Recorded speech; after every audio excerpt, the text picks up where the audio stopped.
భద్రాద్రి కొత్తగూడెం జిల్లా దమ్మపేట మండలం గాంధీనగర్లో లంచం తీసుకుంటూ ఏసీబీకి చిక్కాడు ల్యాండ్ సర్వేయర్ వెంకటరత్నం. ఓ పొలం సర్వే రిపోర్ట్ ఇచ్చేందుకు బాధితుల నుంచి ₹1,00,000 డిమాండ్ చేశాడు సర్వేయర్. చివరికి 50,000కు ఒప్పందం చేసుకున్నా నెల రోజుల నుంచి ఇబ్బందులు పెట్టడంతో ఏసీబీని ఆశ్రయించారు బాధితులు. దీంతో ముందస్తు ప్లాన్ ప్రకారం బాధితుడు ₹50,000 సర్వేయర్ వెంకటరత్నంకు ఇస్తూ ఉండగా మాటు వేసి రెడ్ హ్యాండెడ్గా పట్టుకుని ఏసీబీ కోర్టుకు తరలించారు అధికారులు. భద్రాద్రి కొత్తగూడెం జిల్లా దమ్మపేట మండలం గాంధీనగరంలో లంచం తీసుకుంటూ ఏసీబీకి చిక్కాడు ల్యాండ్ సర్వేయర్ వెంకటరత్నం. ఓ పొలం సర్వే రిపోర్ట్ ఇచ్చేందుకు బాధితుల నుంచి ₹1,00,000 డిమాండ్ చేశాడు సర్వేయర్. చివరికి 50,000కు ఒప్పందం చేసుకున్నా నెల రోజుల నుంచి ఇబ్బందులు పెట్టడంతో ఏసీబీని ఆశ్రయించారు బాధితులు.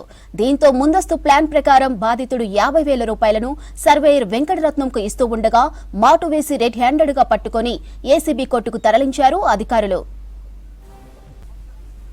కరీంనగర్ జిల్లా శంకరపట్నం మండల తహసీల్దార్ ఆఫీసులో ఏసీబీ అధికారులు దాడులు నిర్వహించారు.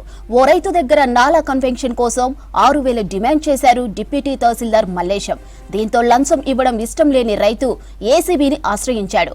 ఇవాళ బాధిత రైతు డిప్యూటీ తహసీల్దార్ మల్లేశంకు 6,000 లంచం ఇస్తూ ఉండగా రెడ్ హ్యాండెడ్గా పట్టుకున్నారు ఏసీబీ అధికారులు.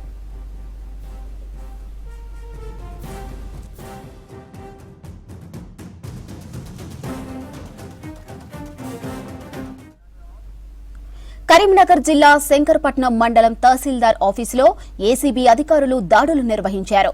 ఓ రైతు దగ్గర నాలా కన్వెన్షన్ కోసం 6,000 డిమాండ్ చేశారు డిప్యూటీ తహసీల్దార్ మల్లేశం. దీంతో లంచం ఇవ్వడం ఇష్టం లేని రైతు ఏసీబీని ఆశ్రయించాడు. ఇవాళ బాధిత రైతు డిప్యూటీ తహసీల్దార్ మల్లేశంకు 6,000 లంచం ఇస్తూ ఉండగా రెడ్ హ్యాండెడ్గా పట్టుకున్నారు ఏసీబీ అధికారులు.